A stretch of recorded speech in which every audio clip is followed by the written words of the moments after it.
Lui andrà portare misteri e incarnazioni.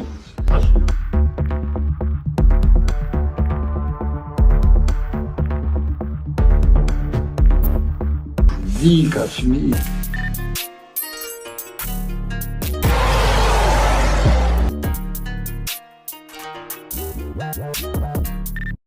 Assalamualaikum warahmatullahi wabarakatuh. Bersama lagi dengan Bon Raksasa Manja. Alhamdulillah. Aku masih lagi diberi rezeki oleh Allah Ta'ala, diberi kesihatan untuk meneruskan lagi slot seram raksasa. Alhamdulillah. Masih lagi diberi kesihatan, rezeki semualah. Alhamdulillah. Jadi bolehlah aku meneruskan lagi cerita-cerita yang berkisar tentang kisah seram.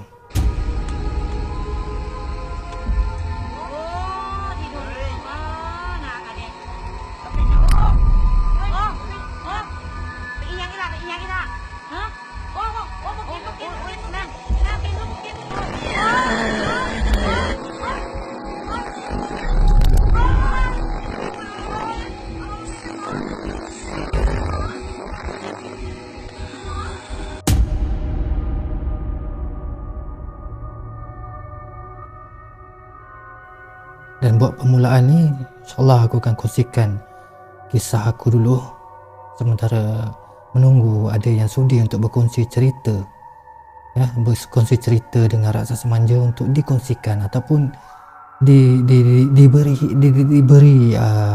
peluang untuk bersama dengan Raksasa Manja buat satu video kita sembang berdua. InsyaAllah kalau ada rezeki, kalau ada yang berminat. Jadi buat masa sekarang ni aku cerita dulu kisah aku sendiri, pengalaman aku sendiri. Sebab macam aku cakap sebelum ni, pada episod sebelum ni, aku dulu terlalu banyak aku mengalami kisah-kisah seram dan aku nampak. Sebab mungkin bahagian aku dulu, mungkin tu bahagian aku. Okey, sebelum tu aku nak explain sikit lah berkenaan dengan vokal berkenaan dengan suara aku ni. Okey, aku tengok pada episod yang lepas banyak komen tentang suara aku, suara dibuat suara seram ke apa ke. Okey, macam ni. Konten seram raksasa ni aku buat dalam pukul 2-3 pagi. Macam sekarang ni dah pukul 3 pagi, 3 lebih. Jadi untuk menjaga keharmonian jiran tetangga, untuk menjaga keselamatan diri aku daripada dibaling oleh periuk pinggan oleh jiran tetangga, jadi aku terpaksa memperlahankan volume suaraku. Jadi bila aku memperlahankan volume suaraku, jadi suaraku kedengaran seperti ini. Sangat merdu, sangat sedap, sangat gemersik dan sangat husky. Pak penyanyi handal di Malaysia. Jadi aku harap korang faham lah, benda ni tak disengajakan untuk suaraku jadi macam ni. Dan aku tengok ada juga yang suka pada suaraku yang macam ni untuk aku ceritakan kisah-kisah seram ni. Dan aku tak sangka pula orang boleh suka. Sebab aku tak boleh nak bersuara secara lantang, secara kuat. Tak boleh. Pasal dah 3 pagi aku tak boleh nak buat suara yang sangat kuat. Faham? Jelas? Okey. Pada hari ini aku nak kongsikan dengan korang semua apa sebenarnya yang dirasakan oleh orang yang kena rasuk ni.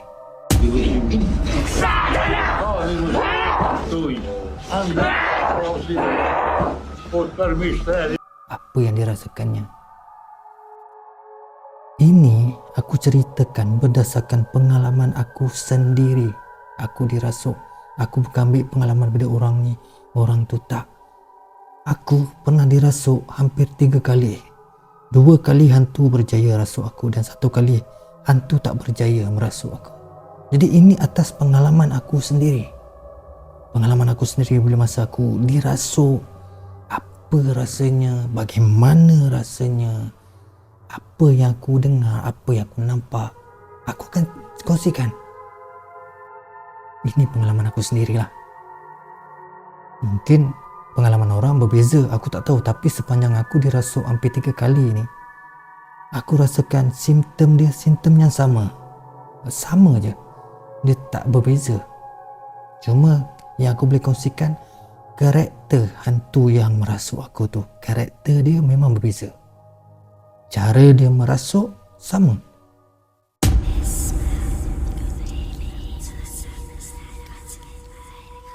Kejadian pertama yang terjadi. Okay, sebelum ni, episod pertama seram raksasa, aku pernah cerita pasal kisah seram aku yang aku alami dekat tempat aku belajar dulu kan, asrama aku belajar dulu. Tiba-tiba aku dengar macam buah jatuh dari pokok ni. Tak, tak, tak. Aku cuma berfikir positif. Aku cakap, oh, buah rambutan gugur, mungkin dah tua. Sejuk ke hati sendiri pula. Nak ni tipu diri sendiri. Tapi memang kau anggap tentu kan, tak nak takut.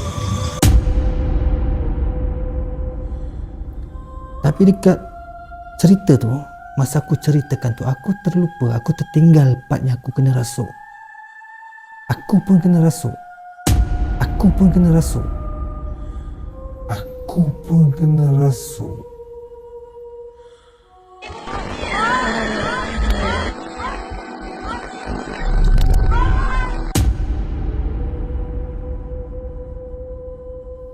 Memang aku kena rasuk. Ini aku terlupa. Pada malam kejadian, dia macam ni tau. Aku masa tu terjaga daripada tidur. Dan bila terjaga tidur, aku tak boleh bangun tau. Badan aku macam terkunci. Cuma yang seingat aku, macam mana yang pelajar lain sedar aku kena rasuk sebab aku ketuk ni, tangan kiri aku ni, aku ketuk batang besi sebelah katil aku. Pam pam pam pam pam pam pam pam pam pam pam. Sampailah lampu semua terbuka, daripada gelap jadi terang dan suasana dalam dom tu dah mula riuh. Dan aku sangat pasti masa tu pelajar-pelajar lain dah mula sedar aku kerasukan dan diorang pun ada yang panik, tapi alhamdulillah kawan-kawan membantu aku masa tu. Ramai keliling aku, katil. Aku tak boleh bangun. Aku terbaring, kau tahu, macam orang tak berdaya apa. Aku boleh nampak orang ni.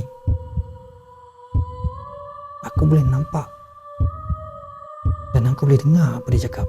Tapi aku tak boleh kontrol apa pun. Aku tak boleh kontrol badan aku, kaki aku, badan. Dan aku tak boleh kontrol apa yang aku cakap. Aku bercakap, aku berkomunikasi dengan pelajar ni. Ada beberapa pelajar aku berkomunikasi tau. Dia bersembang aku boleh menjawab. Tapi apa yang aku jawab tu bukan daripada aku. Kau faham tak? Kau boleh faham tak macam mana? Kau sedar ni. Kau sedar. Ni ramai orang keliling kau sedar, kau boleh dengar dia orang kecoh-kecoh, riuh-riuh, dan kau boleh dengar dia bertanya kat kau macam-macam dan kau jawab. Aku ni jawab, tapi aku jawab tu macam bukan aku yang jawab. Faham? Dia macam ada satu sari kata tau dalam otak aku. Jalan dan aku keluarkan apa yang aku nampak, sari kata tu. Tapi bukan aku yang kawal. Itu kejadian pertama aku dirasuk.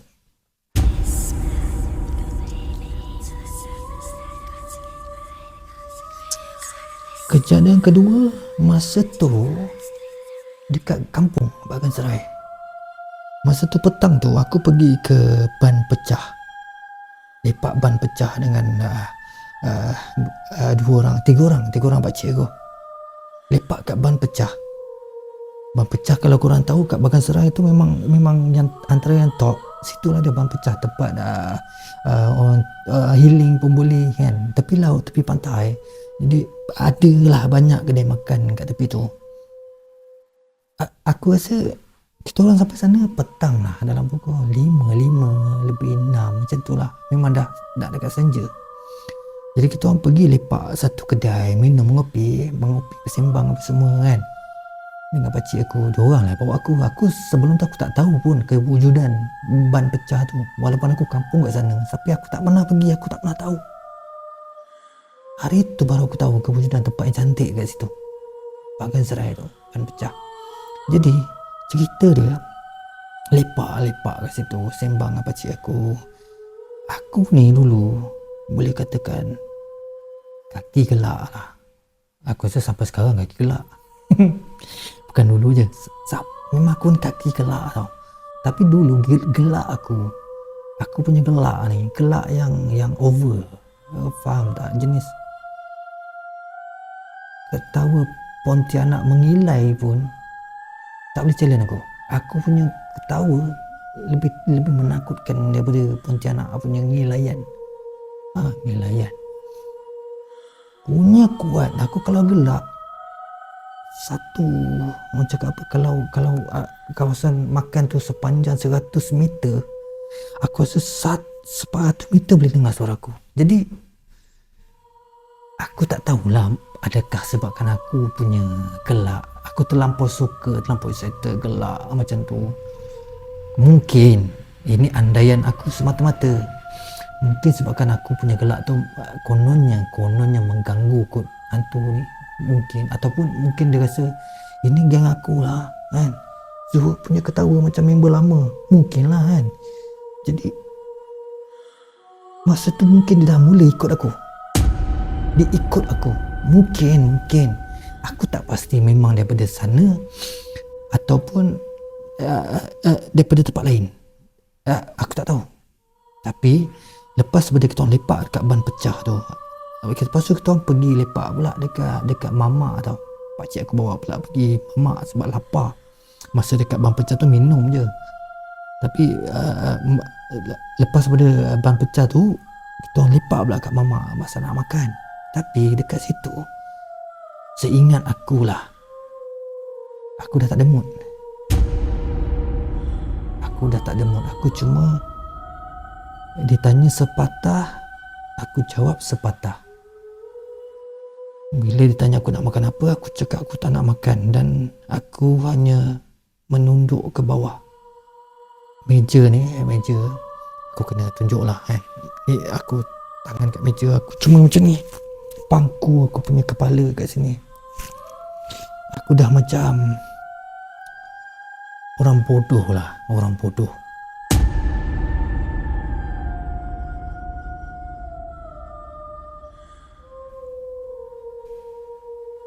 Masa tu memang aku dah rasa macam orang bodoh. Dan aku tak ada mood. Aku jadi macam, dia rasa macam kau ni panas hati, kau rasa marah, kau rasa nak mengamuk, tapi tak tahu punca sebab apa, tanpa sebab. Dan kau rasa kecewa, kau rasa sedih, tapi kau tak tahu kenapa. Dan masa tu aku dah lain.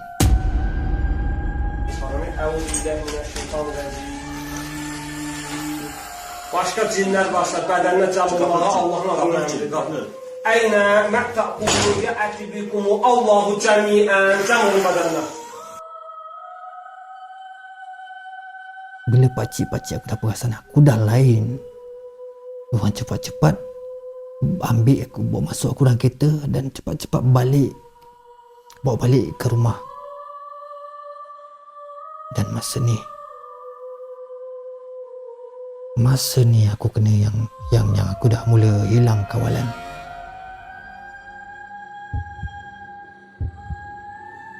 Dia sama juga, aku boleh nampak orang sekeliling. Aku boleh nampak pakcik-pakcik aku ni keliling ni. Masa tu diorang dah keliling aku, tengok aku, kontrol aku, jangan bagi aku ni berlari ke apa, mengamuk ke. Tapi aku boleh nampak diorang. Aku boleh dengar apa yang diorang cakap. Aku boleh dengar. Cuma aku tak boleh nak kawal badan aku. Aku tak boleh nak berkawal apa-apa pun. Ya, cuma seingatku, aku cuma memandang mataku, memandang tepat ke arah tingkap rumah, dekat rumah tu. Aku tak tahu aku pandang apa, tapi aku pandang, memang aku pandang tepat. Dan aku rasa masa tu marah, aku rasa nak mengamuk, aku rasa macam segala-gala perasaan negatif semua masa tu. Aku rasa badan aku ni dah macam tak tahulah. Aku tak boleh kawal, tapi aku rasa macam ada satu tenaga yang menyeliputi aku tau.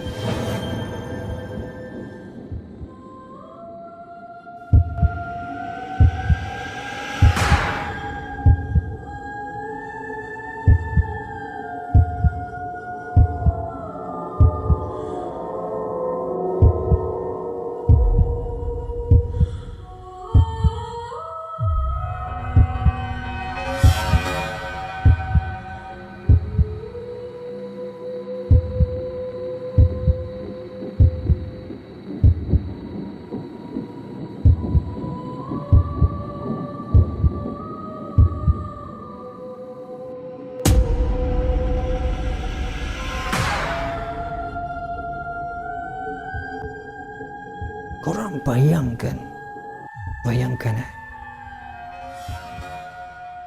masa tu aku dah berdiri tau. Tiba-tiba aku berdiri. Ini bukan aku kawal. Aku berdiri tiba-tiba.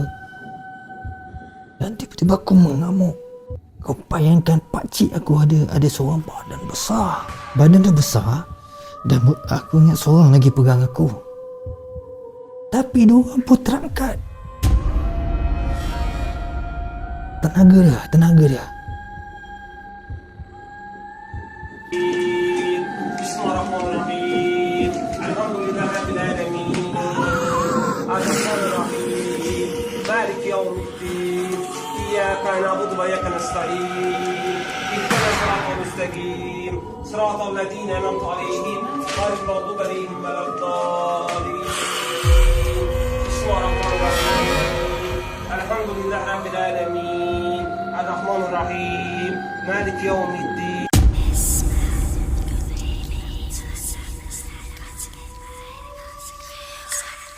Kejadian ketiga, masa ni dalam bilik tau. Kat rumah ni lah. Kat rumah ni pun aku boleh kena kacau. Boleh kena ganggu, boleh kena rasuk, hampir kena rasuk. Jadi kejadian ketiga tu, aku dekat rumah ni. Aku tengah tidur. Sama macam yang kejadian pertama tadi tu.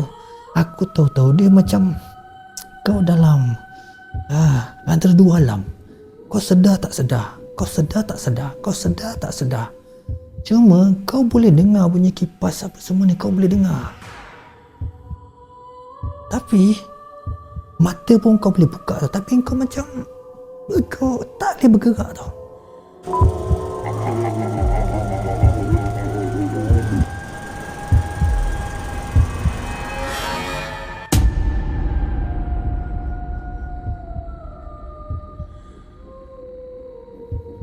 Sama macam kat rumah ni. Aku antara sedar tak sedar. Cuma kali ketiga kat rumah ni, sebab mungkin ini berkenaan dengan spiritual lah. Dulu aku tak ada. Aku macam biarkan je. Aku biarkan je benda ni menguasai aku 100%.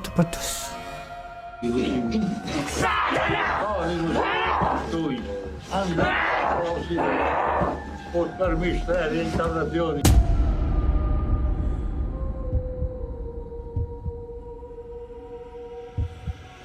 Tapi dekat rumah ni untuk cakap spiritual, aku lawan dengan, aku tak tahu, aku lawan sampai dia tak boleh nak menguasai aku, dan aku berjaya tersedar.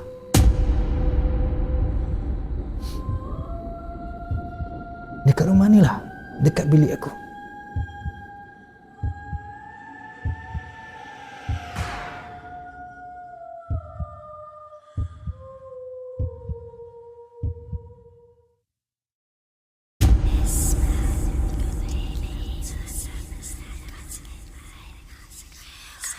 Simptom aku kena rasuk ni, bagi aku lah, sebab aku dah 2 kali kena rasuk sepenuhnya dan 1 kali hampir dirasuk, tapi aku je lawan. Simptom dia sama. Dia bermula dari kaki tau, dari kaki mula kebas dan aku boleh rasa kaki aku tu sejuk macam ais. Kau tahu tak, sejuk macam ais, macam ada ais kat kaki aku. Dan perlahan dia naik kebas dan sejuk tu naik sampai ke kepala aku, dan akhirnya satu badan aku kebas dan sejuk dan beku. Itu simptom yang aku alami sendiri atas pengalaman aku sendiri. Dan masa aku dirasuk tu, macam aku cakap tadi, aku sedar sekeliling ni apa yang jadi, siapa yang ada kat sekeliling aku. Aku dengar apa yang diorang cakap, apa yang diorang katakan, aku dengar dengan jelas, aku nampak dengan jelas, tapi aku tak boleh nak kawal badan aku. Aku tak boleh nak kawal aku punya apa yang aku nak cakap ni. Faham? Aku bercakap tapi bukan aku yang bercakap. Faham tak?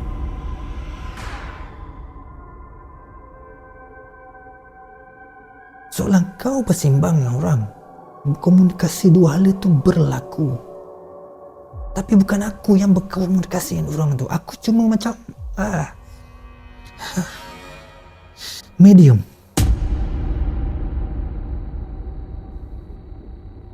Yang bercakap antara mungkin benda tu dan juga kawan-kawan aku ni. Ya, lebih tepat aku boleh cakap medium.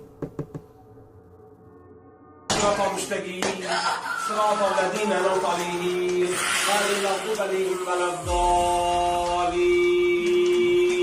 بسم الله الرحمن الرحيم. الحمد لله رب العالمين الرحمن الرحيم مالك يوم الدين إياك نعبد وإياك نستعين اهدنا الصراط المستقيم.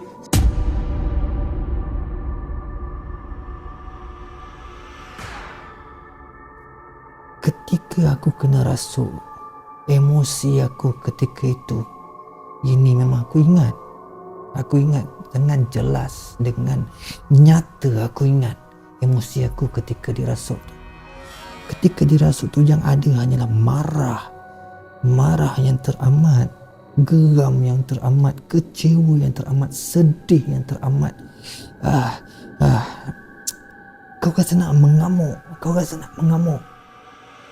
tapi benda tu tak ada sebab. Dan aku ingat lagi, sebelum dirasuk sepenuhnya, aku rasa takut, meremang-remang. Dan bila dah dikuasai sepenuhnya aku ni, aku jadi macam seorang yang pendengus, pemarah. Kau faham tak? Sama juga macam situasi yang berlaku dekat ban pecah tu. Aku jadi seorang yang pendengus, sebab aku tahu nafas aku masih dah lain dah. Aku jadi nak marah, tak tentu pasal, aku jadi geram, aku jadi macam, dan aku rasa macam satu tenaga yang aku ni jadi kuat. Aku kuat.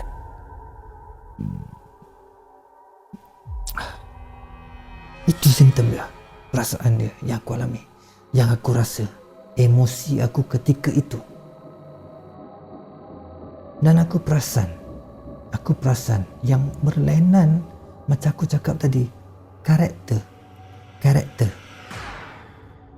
hantu yang masuk aku ni, yang dekat tempat aku belajar dan juga dekat ban pecah. Dua karakter ni berbeza.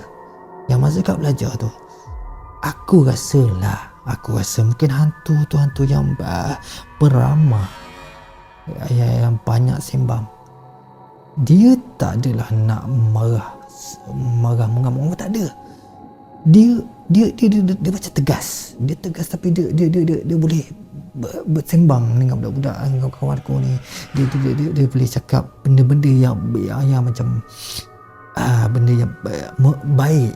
Itu karakter yang pertama, hantu yang masuk aku yang pertama. Yang kedua dekat ban pecah tu, ini hantu yang aku rasa dia tak peramah. Dia hantu yang sangat pemarah, dia hantu yang sangat pendengar, dia hantu yang sangat pendendam. Pasal apa? Aku rasa nak marah.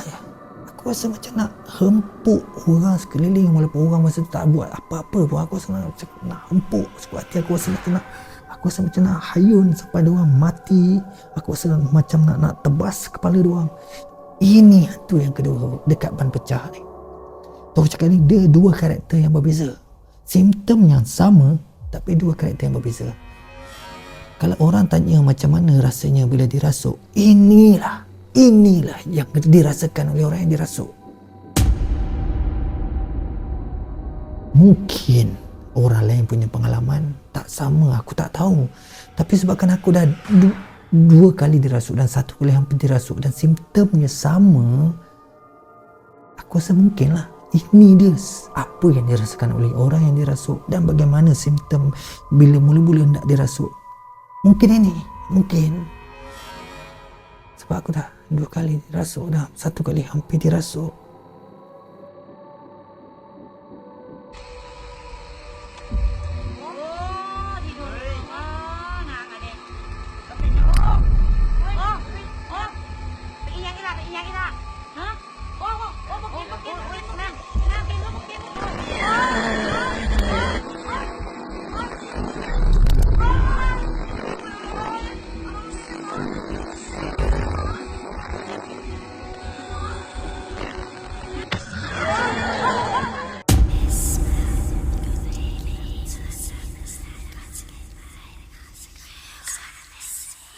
Jadi, apa yang aku boleh belajar daripada aku punya kisah sendiri ni, dan mungkin aku boleh kongsikan sedikit untuk penonton semua. Sebenarnya, rasuk ke gangguan dekat mana-mana ke, sebenarnya berkaitan dengan spiritual kita semua ni. Ya, berkaitan. Sangat berkaitan. Sebab secara jujur, ni aku jujur lah, masa bukanlah aku nak bangga ke diri aku ni tak ada pegangan dulu, tak, ini sebagai pengajaran. Kenapa? Nampak? Tiba-tiba keluar ni Ruqyah Halau Jin pada YouTube ni. Aku tak setting apa-apa pun. Kejap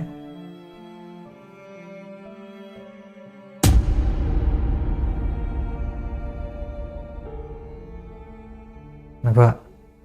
Aku berlindung kepada Allah daripada syaitan yang terkutuk. Inilah dia maksudnya spiritual yang aku maksudkan.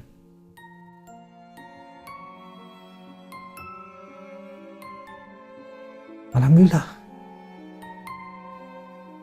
Itulah dia tadi, spiritual yang aku maksudkan. Aku berlindung kepada Allah daripada syaitan yang terkutuk. Dan aku cakap tadi, aku bukan nak banggakan diri aku yang dulu aku ni tak ada pegangan. Tapi benda ni untuk aku jadikan pengajaran kepada aku dan juga untuk penonton-penonton yang lain. Pengajaran pada semua. Dan jadikan iktibar macam aku dulu. Aku ni boleh kata macam aku tak yakin dengan kuasa Allah.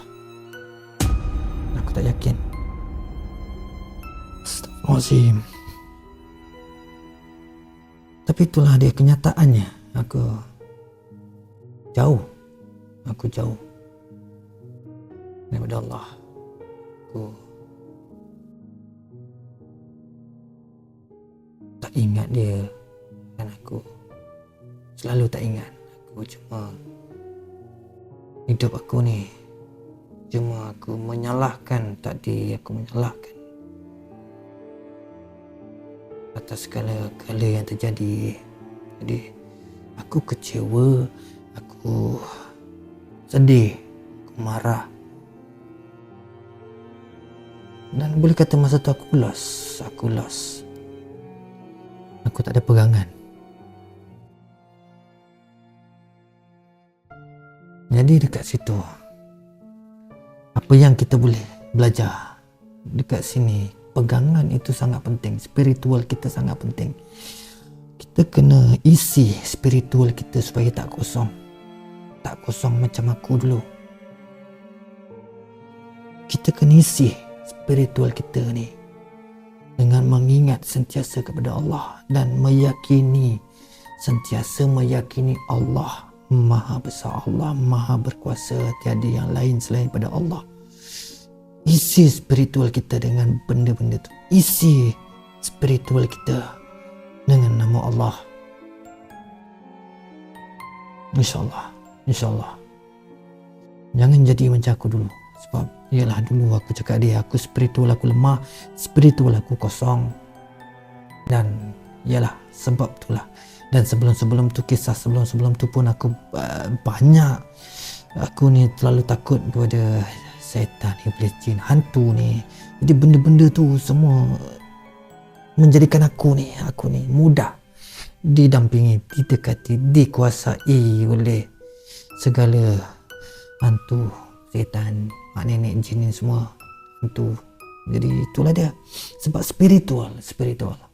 Sebab kenyataan dia adalah terjadi pada kejadian ketiga yang aku cakap. Aku sedar hampir ada satu tenaga yang hampir nak menguasai aku. Aku sedar sikit-sikit. Tapi masa tu aku cakap, dia macam timbul satu pam. Allah Maha Berkuasa. Allah Maha Berkuasa. Allah Maha Berkuasa. Allah Maha Berkuasa. Tiada yang berkuasa selain daripada Allah. Tiada yang lain berkuasa selain daripada Allah. Tiada yang berkuasa selain daripada Allah. Detik tu dekat hati aku, dan itu yang aku ucapkan. Aku ucap sampailah aku nampak kenyataannya. Sungguhnya Allah sangat berkuasa. Allah sangat besar. Allah sangat berkuasa. Aku selamat. Aku dilindungi malam tu daripada dirasuk. Inilah dia. Jadi pengajaran dia dekat sini aku boleh kongsikan atas pengalaman aku sendiri. Spiritual kita perlu kuat. Spiritual. Jangan hanya kuatkan fizikal, tapi kita tinggalkan spiritual kita pula. Kita boleh berjam-jam dekat pergi gym, berjoging, main bola, tapi dalaman kita macam mana? Spiritual kita macam mana? Tak guna kita berbadan sadar, tapi spiritual kita lemah. Kau tak rasa macam kelakar, badan sadar-sadar tapi kena rasuk. Kau takkan rasa ke benda tu akan jadi bahan jenaka sampai anak-anak cucu kau pun boleh gelak kan, kau boleh kau jadi atuk. Benda tu badan sadar tapi kena rasuk. Tak malu? Jadi itulah dia pengisian pada hari ini. Inilah dia kisah yang aku ingin kongsikan, macam mana rasanya bila dirasuk. Bagaimana rasanya? Apa simptomnya bila nak dirasuk? Hiraukan suara aku yang sedap ni, yang orang cakap lain daripada biasa. Bukan disengajakan. Waktu suasana yang dah 3 pagi aku tak boleh bersuara kuat. Bila aku slowkan suara, inilah dia hasilnya, merdu, lunak. And korang kena terimalah. It is born. Okay, jumpa lagi. Assalamualaikum warahmatullahi wabarakatuh.